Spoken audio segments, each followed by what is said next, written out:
বাকেরগঞ্জ উপজেলা ৭ নং কবা ইউনিয়ন। এখানকার প্রতিটি পাড়া মহল্লা, হাট বাজার আর চায়ের দোকানে আজ একটি নাম, জনাব কামরুল হাসান রুবেল। জাতীয়তাবাদী দলের একজন নিবেদিত প্রাণ কর্মী, যার সাহসিকতা, বিচক্ষণতা আর সকলের মাঝে সাবলীল ব্যবহার জয় করে নিয়েছে সাধারণ মানুষের মন। মোহাম্মদ রুবেল ভাই শুধু একজন রাজনৈতিক কর্মী নন, তিনি এলাকার সাধারণ মানুষের আস্থার প্রতীক। মানবিক কার্যক্রম, সমাজসেবা এবং তরুণদের অনুপ্রেরণা হিসাবে তার ভূমিকা আরও প্রশংসনীয়।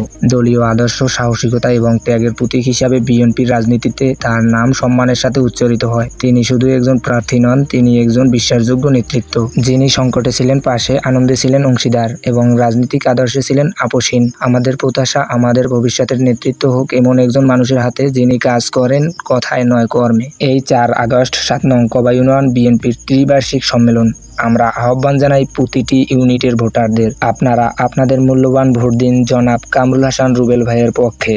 আপনার একটি ভোট হতে পারে পরিবর্তনের হাতিয়ার। ইনশাআল্লাহ জয় আমাদের হবেই। চলুন জাতীয়তাবাদী শক্তিকে আরও সুসংগঠিত করি। একতাই শক্তি, ঐক্যই বিজয়। কামরুল হাসান রুবেল ভাইয়ের নেতৃত্বে এগিয়ে যাক কবা ইউনিয়ন বিএনপি।